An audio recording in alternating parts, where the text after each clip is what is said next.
Welcome back to What Would You Ask podcast. My guest today, you'll remember my guest. Great product, feisty guy. You're not going to walk on him. You know what I mean? But also, the one arm was saying, don't take that from Damon. The other arm was going, you got to close a deal. And he got it done. And I thought he showed himself very well in the tank. Some people go in there and get walked on, and other people go in there and freeze. And Jonathan did a great job. He participated in Big Break Season 2, Episode 1. Wow, Episode 1, kicking that right off. And he is the CEO and creator of Wurkin Stiffs. And I want to hear about, I think I heard the story before, but I want to have Jonathan go through it. Those are those embedded magnet, accessory that's for your shirt collars and, all different ones. I saw on the website, they have polo ones now, which I have to get because I go golfing and, you sweat in the wind and it rains and all of a sudden you look like, you're all over the place. I'm really excited about having Jonathan Booz to What Would You Ask podcast. Welcome, Jonathan. Hey, Nick. I'm really happy to be here to talk with you. Great. So remind everybody about the product that you walked into the tank with. We're going to talk later about what it's evolved into today, but tell us what you walked into the tank with. Yeah, so I had invented a magnetic collar stay. So it's a Wurkin Stiffs power stays, as we call them. I have a utility patent on the product, and that's what I walked in to the Shark Tank with. I actually, at the time when I came into the Shark Tank, I was also doing like cufflinks and tie bars, and that was actually very new when I showed up on Shark Tank. And Wurkin Stiffs came from, when I think, what a great name, by the way. It's work. My father was, growing up in the tri-state area, was, hey, we're just Wurkin Stiffs, right? We're blue collar Wurkin Stiffs. He was a fireman, and my mother was a nurse, and it plays off of that, but it also is very appropriate to the product, right? Yeah. So I have an identical twin, and when I was coming up for the name of the product and the brand was all the same name at the beginning. And in Europe, they call them collar stiffeners. And I was like, these are the only collar stays that work. And my twin goes, what about Wurkin Stiffs? So I was like, oh my goodness, that's funny. We're a couple of Wurkin Stiffs. And, at the time, it's just building a product, having your day job, trying to get something going, a side hustle. So, so I slanged it up, put the U with the umlauts because we're German and we're also Italian. So it used to be German designed, Italian designed, German engineered, made in the USA. that was at the very beginning. But yeah, Wurkin Stiffs, the only collar stays that actually work. That's awesome. Christopher from Summit, New Jersey wants to know, how difficult was the audition process? How many times did you have to apply? And what was the duration? This is Christopher. My God, take up 5. How many questions do you have? From application to studio, what is that time frame like? Yeah, so my experience has been very different than I think other people on Shark Tank. So you're talking. This was almost 10 years ago, and I was in Manhattan in a cab ride to my very first meeting with Saks Fifth Avenue. And I got a phone call from the casting director. One of the producers saw my product at Nordstrom. So they called me to see if I was interested in being on Shark Tank. And obviously, yes, because I saw season 1. So it wasn't foreign to me.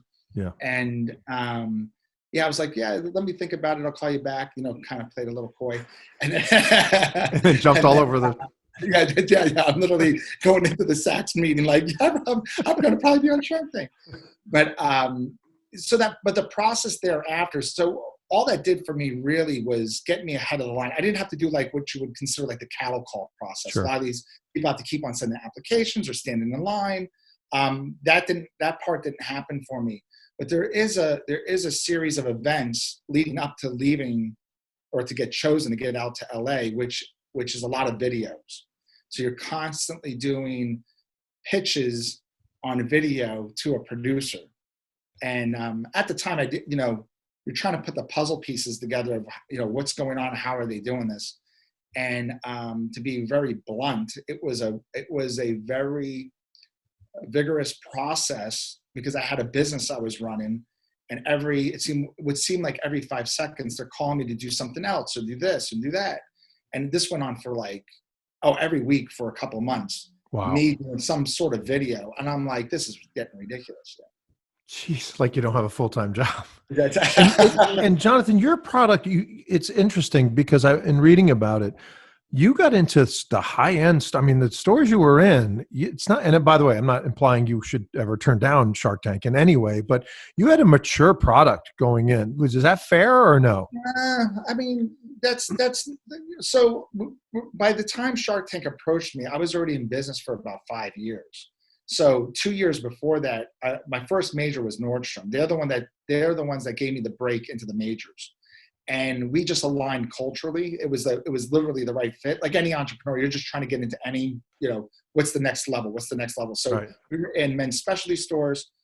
We got with Nordstrom, which wasn't like, I focused on Nordstrom for the year prior that I got with Nordstrom, but I was looking for anyone that would listen. But when you align strategically with the right partner, because it meshes so well, it changed everything for us. And that's where Shark Tank came in and saw the product sitting at cash wrap at Nordstrom at the men's furnishings department. Nice. Yeah. So you get the call, you're doing your thing with the producers. I've been told, just like you just said, that they didn't realize the investment that you have to make. But the other side of it was that the producers really wanted you to be successful. They were doing everything to help you win. Did you have that same experience or? Yeah, I mean, up until, well, I mean, I didn't look at it that way, to be honest with you. Like it was more of a nuisance. I mean, it got to the point when they finally said, and hopefully I'm not getting ahead of you, Nick, but when they said, no, you're good. that I have to fly to Los Angeles, they did it at like 6 or 7 in the evening, that I had to catch a plane flight at like 5 in the morning. It was like ridiculous. And by this point I'm done, right? I'm like, I've done so much for you people. Like, what else do you want from me, right? And my wife is like packing my bags, and I got in the car in the morning. I'm driving by myself to an airport, and I'm literally going, "This is ridiculous. I'm going to turn this car around. This is so stupid." Because you don't know what's going on. Yeah. Because you're not being told things. Right. You're just told, do a video. All right, now we need you to do it this way. Now we need you to do that way. Now we get in a car. You need to get on a plane within 12 hours. It's like, so your head's kind of spinning. But obviously I'm glad I did. Nothing is promised to you. Nothing's promised you. You're fortunate enough to get the opportunity to fly out to LA. And then that's where a whole nother layer begins. And that's a perfect segue to Sarah from Clearwater, Florida's question. She asked, when you arrive in LA, how long are you there? When do you get into the studio? Do you have time to prepare? And before you go on set? So, all right, that's a loaded question. Clearwater, Florida. I'm in Sarasota. I'm just south of them. All so right. Hello, Clearwater. So you get there, and from my experience, they did like an orientation. I mean, you're literally amongst about 100 other entrepreneurs. They're basically telling you, there's only 22 spots. So, whatever happens on set, don't no one go out and buy a Ferrari. You don't even know if you're going to be on air. That sort of thing. All that stuff happens pretty quick. It was like, I think it was the same day was the orientation. You land, and that stuff happened pretty fast. And then the next day you're doing I believe it was the next morning, it was the next morning that we did you do a final, what they consider like your final audition. So now you're in front of many producers. There's probably about 30, 40 people there. They want to make sure that you're not going to crack under pressure, because when the lights go on, time is money, that sort of thing. Yeah. So then that's a whole nother kind of like, if you will, round. One of the things that I obviously didn't realize is that, you're sequestered, right? So you're sequestered in a hotel, and then they pick you off one by one. You make friendships, you get to know people, and then it says, and then Nick and I have a pact that, hey, if one of us goes first, you're going to tell me what happens. And then Nick gets plucked out of the hotel, and I never hear from Nick again. So I'm like, what happened to Nick? We've had such a great relationship. Why isn't he telling me what's going on? Oh my God. Again, all that unfolds. I was out there. you could be out there up to 7 days, sequestered for 7 days, and I was out there for 7 days. Wow. So I was seeing people just literally leaving, never seeing again. And it almost seems like it was almost like kind of ransoming. Like it was like all of a sudden someone's gone. It was like, when did they go? Oh, right before breakfast. Like, like you just didn't see people. And then you just never heard from them again. So it's your chance to go in there. And David from New Haven, Connecticut is asking, what was it like when you finally get to the green room? You know you're next. What are you feeling like? What are you thinking like? What are you preparing for? So again, what happens is they will whisk you off to studio from the hotel, and then they put you in your own trailer. So then you're kind of sequestered again. I mean, like you're a bundle of nerves because you don't know, what to expect. You're kind of left in the dark for the most part, probably for every part, and go off to makeup. And then they bring you actually into studio, but you're in black curtains. Like all of a sudden, it's like you're in makeup, and then you're in a room that's dark and it's all black, and they're miking you up, and you can kind of hear what's going on out. I don't know how far, like there's no perception of distance. Yeah. But I can hear out in the foreground, like muffling, like, so I know the set's not that far, don't know what they're saying, and you're just sitting there waiting for them to like say, you're next. Jeez, my God. Yeah. Stephen from Portsmouth, New Hampshire asks, how intimidating is that 30-second wait while you're standing staring at the sharks? So there's that, Nick. That's funny. That's a good question. So that's something they don't tell you either. So you walk down that tunnel, hallway tunnel thing, and it's a little surreal as you're walking down because you've seen it on television. Mm-hmm. And then you're asked to stand at a mark, and you're standing at a mark. So then they tell you you're going to walk down, you're going to stand at the mark and just stare. The sharks are going to be there, but don't say a word. They're going to adjust the cameras, and then they're going to say action. So you're standing there looking at them, drinking water, smiling at you. I mean, because you're smiling and stuff because I don't know how to react. Right. And they're getting prepared, because they're ready to get go live. But obviously, they're doing this day in and day out, multiple times a day, and you're the odd one out because you're like, I don't know where to look, where to stare, and then once everything's dialed in, then they call action, and then you start your pitch. And your pitch is that one you've been working on with the producers. It's the one they're supposed to allow you to do without interruption, kind of thing. Is that the case? Yeah, mine. See, I've never been well on script, so I always go out. I always same. Yeah. And the producer was saying to me, "What's your valuation going to be?" I said, "I'm changing it." And he goes, what do you mean you're changing the valuation? This is like literally I'm going up on set, and he's like, what do you mean you're changing the valuation? I'm like, I'm going to ask for a lower percentage, and see, my producer, who I'm friends with today, I did not realize he was in my corner. I just didn't get it. Right? Yeah. He's whisking me on set. I'm telling him I'm changing the valuation. He says, get on and off there in 15 minutes. I'm like, okay. Like but you don't even know perception of time. Yeah. That 30 seconds standing there in front of the camera feels like forever. Yeah. So if that's 30 seconds, I don't know who's counting that. For me, it felt like it was 5 minutes, but it was probably 30 seconds. So you don't have a good judgment of time. I was on set for almost an hour and a half. Jeez. And the reason why I knew that was because Robert had said to me at some point, he's like, this is only an hour show, John. and I kind of realized that, it was going long. So Cheryl from San Diego, California wants to know, when you went home and you saw the show, what did you think about your presentation? Well, I think, they edited. So here's what comes to play. The producer's telling me get on and off in 15 minutes. What he was trying to say to me without saying it is like, you give them more time, they're going to be able to edit you however they want to edit you. So they had a lot of footage of me so that they could edit down.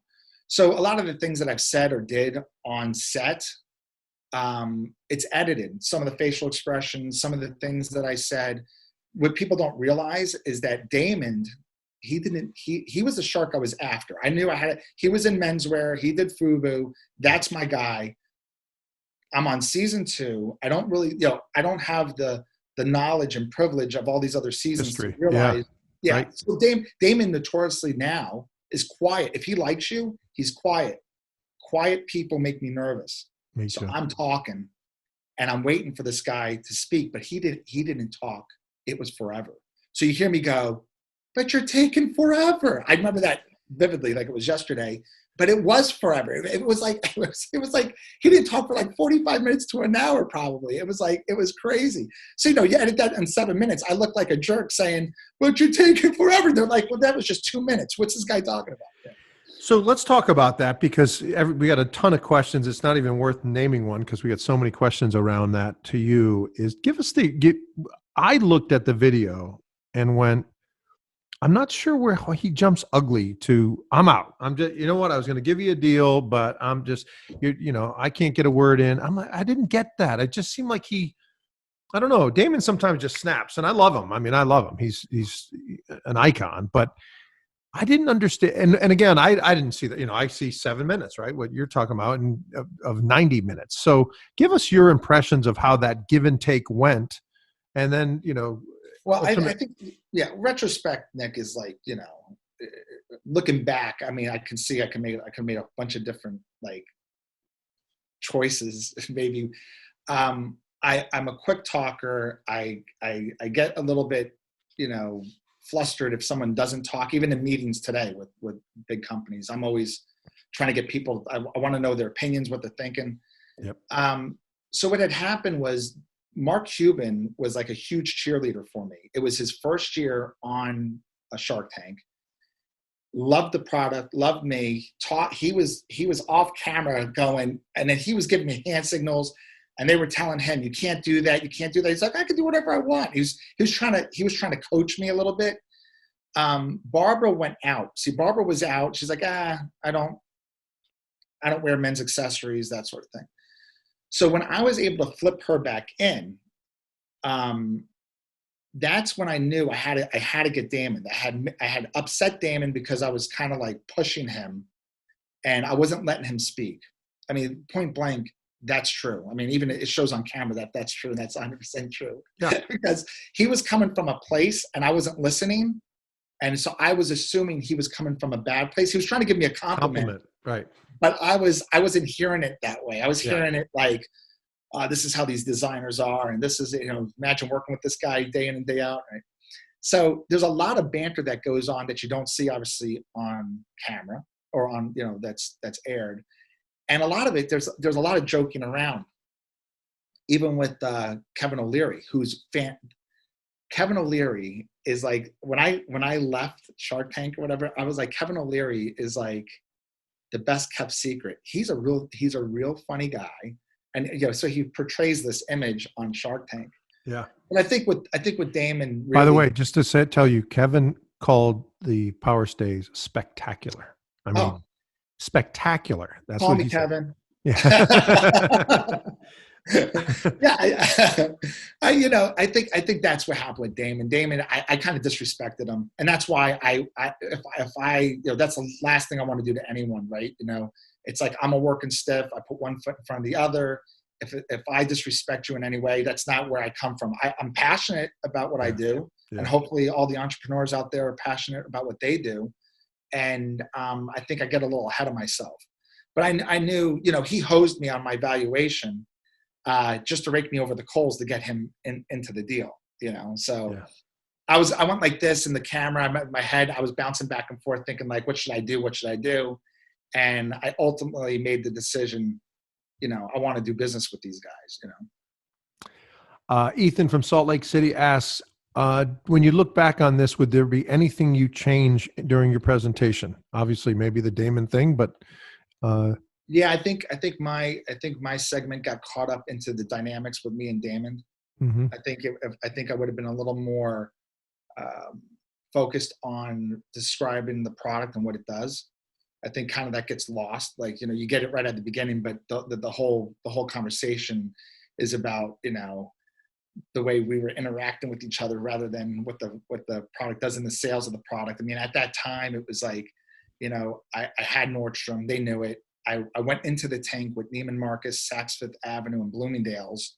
So I was going into Shark Tank where I could say, hey, I have all these other retailers as well, but I blew it all up to have that conversation because it was all based on, my reaction and Damon's reaction and our conversation. So you end up with Damon. Is Barbara in that deal too? Correct. Yep. Barbara, 100,000 for 40%, I think is what it ended up around. That's how it ended up on television, Nick. Right. And so let's talk about post television, because I've read a lot about that, what's happened from there. Was it as simple as moving, their goal was to, or at least Damon's, to license it, and that's not what you wanted it to be? Is that kind of truth to that? Boy, it looks like you did your research. Yeah, so so it took about 3 months of negotiations. Barbara, I mean, what a professional. I mean, she was fantastic. She was calling me. We were in communication a few times a week, every week. Wow. And she wanted to get the deal done. And I was waiting on Damon, because it's like when I handshake someone, I mean, like, that's my word, Yep. That's as good as paper being signed.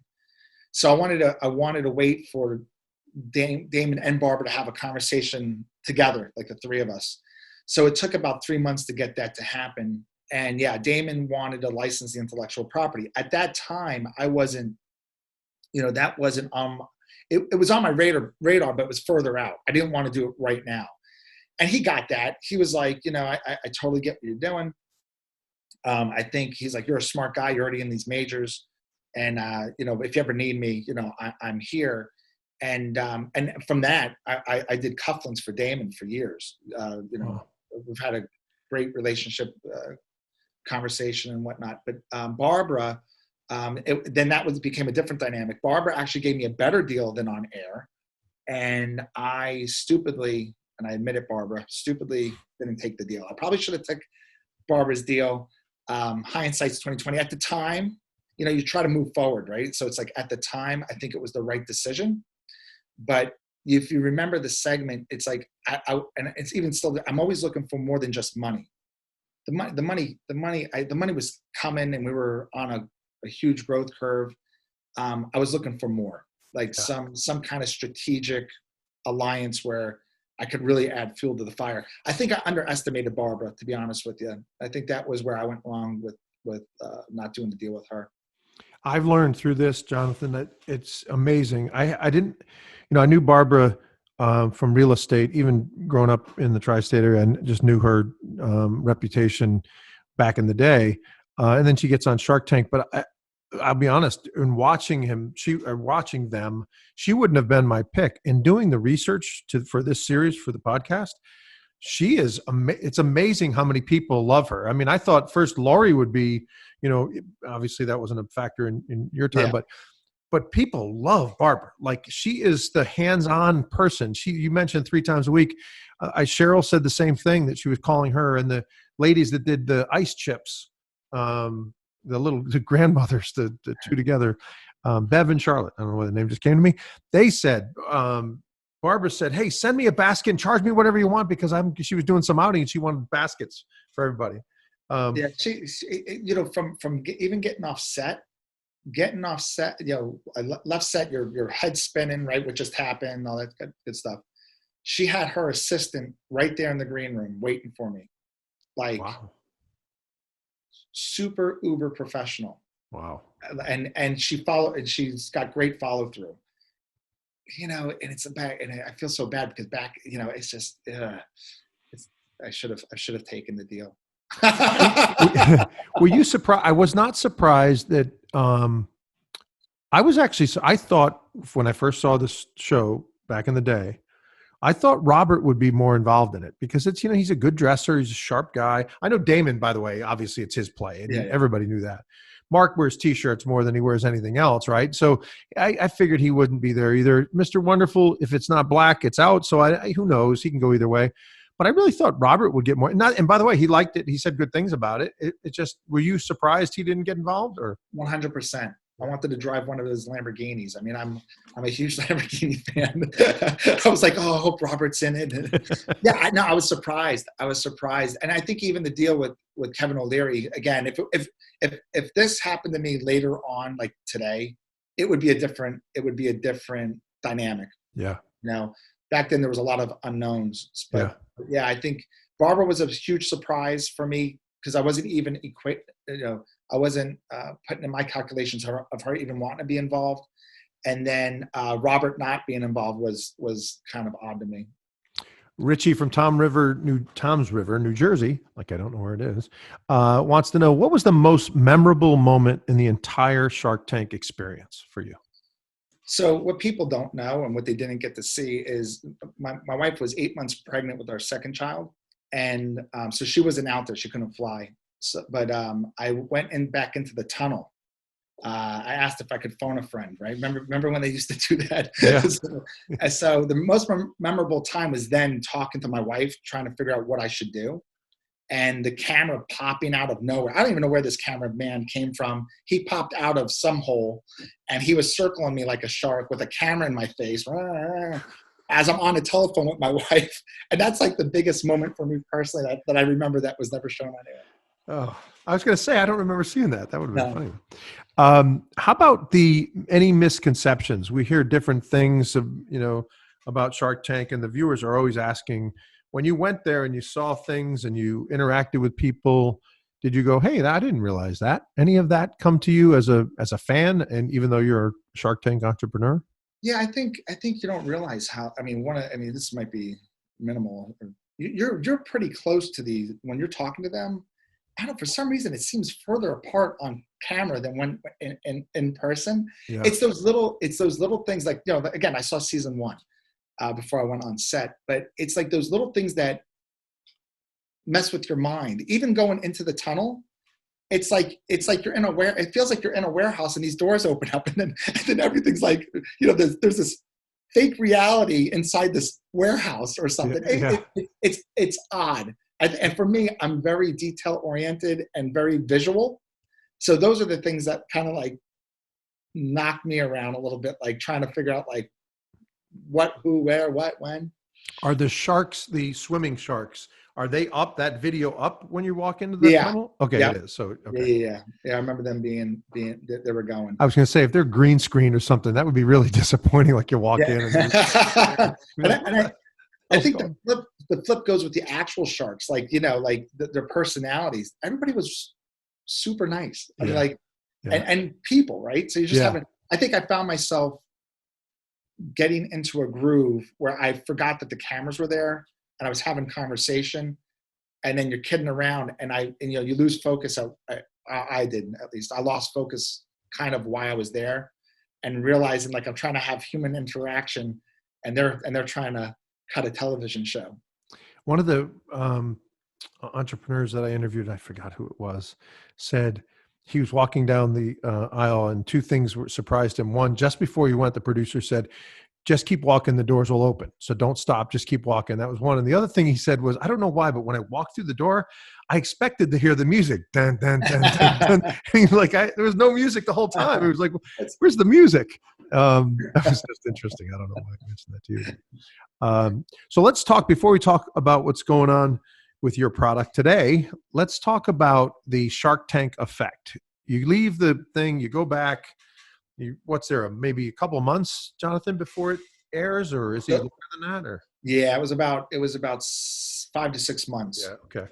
Yes. And so during that time, your mom, right? You can't say anything, you can't talk about it, and then boom, it's on. What was that Shark Tank effect like for you guys? So mom's the word. I didn't even know I was going to be on episode 1. That was kind of a surprise. I was scheduled for the 3rd episode, but that got switched around. You got to remember, at a time when Facebook, all this stuff was like happening now, because I started my company without all that. So my face is plugged all over Facebook, and they're doing little snippets, and there's television things. It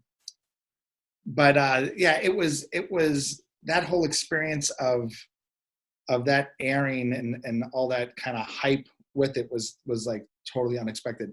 I don't think I answered your question. What was your question now? I think just about the Shark Tank effect and how did it the blow up the website? Yeah. And So by the way, I got ahead of myself. So all that kind of build up for us did tremendous for our website. We are really a B2B business, or we always had online, but we're not like these companies you see today that are direct to consumer. Yeah. So it really did, the effect of Shark Tank, especially when it aired, was crazy. The amount of sales that we got, and to this day, they rerun that thing on CNBC, and every time it gets reran, we see an increase in sales and website traffic. Sometimes we don't. There was a time when they were letting me know every time it was being rerun. They don't do that anymore, and we can tell when it was because you'll see. I'm wondering if, look, they have analytics, of all of their shows, and they know that some shows are better than others. Your show obviously had some, conflict, which drama that makes it a show, that people want to see. I'm just curious because I've talked to people about the post effect, the ripples that you get, that you talked about, the blips, and being able to tell that, my show must have went on. Some people say, yeah, it happens a couple times, a year. And then other people are like, yeah, every 6 weeks to 2. So it's not, and by the way, I've seen your show on often, I don't know how often, but I've seen it on. It wasn't hard to find. There was a time when I remember the producer was telling me I had the #1 segment, and even years into Shark Tank. Yeah. And I know we were like #1 on YouTube for a Shark Tank segment, and they kept on showing. And I think that's why they put me on the episode 1, first one out of the tank on episode 1 of season 2, and it's gotten a lot of traction and it's got a lot of play and like you said, I've lost touch with how many times they've even aired that thing with me on it, but I still get phone calls to this day from friends and people from other states that I know, and they're like, "You're on again." I'm like, it's 10 years. You don't have to keep telling me. But it's great. Like, I get it. I'm on once in a while. I did miss Nathan's question from Billy, Montana, so I want to jump back just quickly. Nathan wanted to know, once you leave the tank, you got the deal with Damon and Barbara, how long before you determine that, you know what, it's not right for both of us, or you both decide to pull out? And what is that experience, or that due diligence experience, like? Are they sending teams to you? I missed that one. And Nathan, I apologize for that. Go ahead. They do, there's a lot of due diligence on their end to make sure that your company is actually the numbers. Let's face it, there's a lot of people out there that's just using the show for, advertisement. Yep. My experience is a little different than most, because they asked me. I'm sometimes honest to a fault, but they have to make sure that, the things that I'm saying on television, and if they're going to actually invest, they do their due diligence. So that takes time, that takes weeks and months. It was pretty rapid for me, because I'm pretty organized, and books are in order. And what I said was the truth.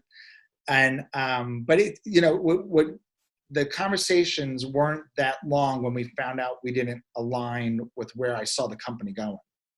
And so that's kind of where, like with Damon, it was literally a one phone conversation to say, "Hey, I want to license it," and that was an icebreaker. I mean, that was it. I mean, that was the deal.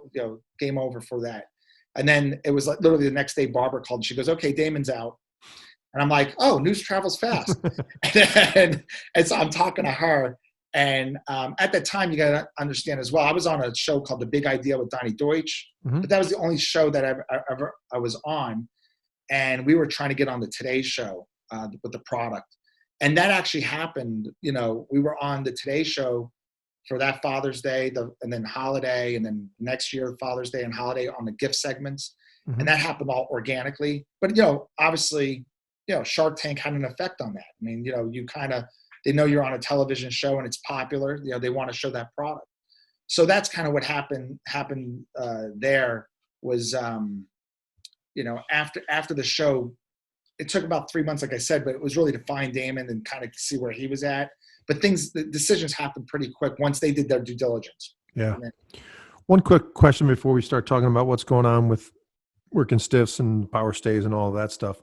When you have Shark Tank on your resume or in your pitch, Does that open doors now for you? I mean, is it easier? Does anybody care? And the only reason I ask is obviously your product still has to be vetted and it still's got to be quality.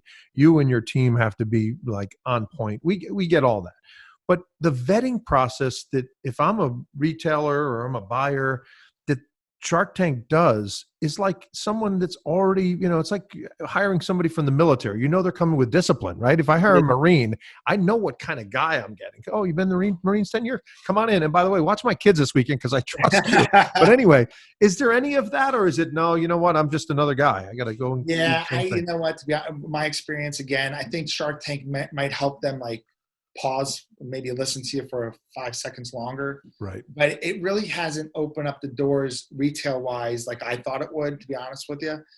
This is why, even like Lori, I was like, man, if I just waited a few more seasons and got with Lori, she's like the queen of QVC, Yep. get this stuff done. Yep. And that's kind of what I was looking for. And to kind of go back with Barbara, it was like, I looked at her as a realist, she's in real estate. Like, I need someone that can get me in front of these doors with the stores and kind of go that route. I've really had to kind of sharpen my chops. I mean, I think like this year when COVID hit, right, and it blindsided everyone in retail, right, we took a major hit. Good Morning America, we did a segment with them because of Shark Tank. They did a segment for Shark Tank Steals and Deals with those that were on Shark Tank. So we were featured on that, and that did wonders for us. Gave us a lifeline. Good Morning America truly saved our company in the month of May. Wow, that's great. Yeah, they gave us a real huge boost in not only that exposure for the moment for the steals and deals that lasted like 48 hours, but really kind of an after effect there. And I think that's where all this stuff starts playing together with Shark Tank, GMA. That's the buyers are like, buyers are fickle sometimes, right? Even though we have proven sales track record and what we do with our product, at the end of the day, they care about sales. I mean, just like the sharks, at the end of the day, they care about sales. What are your sales? Yep. What are your expenses? Yep. And what's your growth rate? I mean, and you got to know your numbers. And that holds true through the journey of even with store buyers. You have to know those things. So tell everybody what's going on with Wurkin Stiffs today and the products and Power Stays. How has the company and the products evolved? Yeah, so we grew the company over the years to a men's accessories brand. I had over 500 SKUs. We were doing everything from, cufflinks and collar stays and tie bars to handbags and wallets. A few years ago, I stripped the company down to the core products, what we're known for. Really focused in on our intellectual property, and the company has blown up doing that. I mean, we've really have exceeded expectations. We've been on a high growth rate. Here, I'll show you. We debuted about a year and a half ago these plastic magnetic collar stays. So they're the ones that slide in, the same concept like the metal. Yeah, but the magnet stays at the tip. I love it. And because that they're made out of plastic, I'm able to reduce the price point. And then the other thing that's been really taken off for us, they used to be called polo stays. They're now called stick and stays. So they're little round discs. These are for your polo shirts or shirts that don't have collar stay pockets. Yep. So they adhere underneath the collar. It's a permanent application. We've tested them over 50 wash and dry cycles. They don't come off the shirt. Wow. And you can put a magnet and you can adjust your collar that way. So we've been really focusing as a solutions-based company, or more of like an appearance.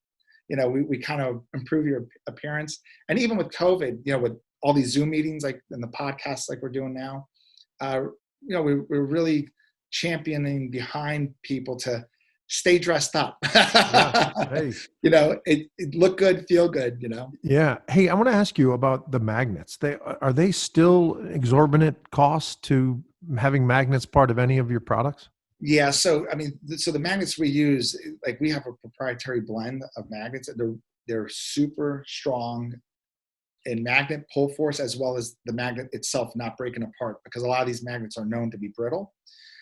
So a lot of money is involved in there. And like anything else, it's, even with some of these, like last year with like some trade wars and stuff, like pricing has gone through the roof, the tariffs and all that stuff. Yeah. We don't have to get into that conversation, but yeah, Things, So things got expensive, Nick. where do you suggest everybody? What's the best way for people to find it? Should we go to Wurkin Stiffs? What do Yeah, go to workandstiffs.com. We're fully in stock. Retail stores are starting to open up. So I know you can find us in some retail stores. It's not everywhere like it used to be because there's many stores still closed down. But if you go to workandstiffs.com, we're able to handle you there. We have all the products online, and would like to see you check out. Awesome. Well, listen, we are so excited that you joined us. We sent out like a bunch of announcements, and like in an hour, we had like 20 questions already for you. And those are all just about Damon. And then they trickled in after that. But I appreciate your time today, Jonathan. We wish you the best in business, and we hope to chat again sometime soon. Thanks, Nick. I appreciate it. All right. Take care. We'll be back with more What Would You Ask podcast after this.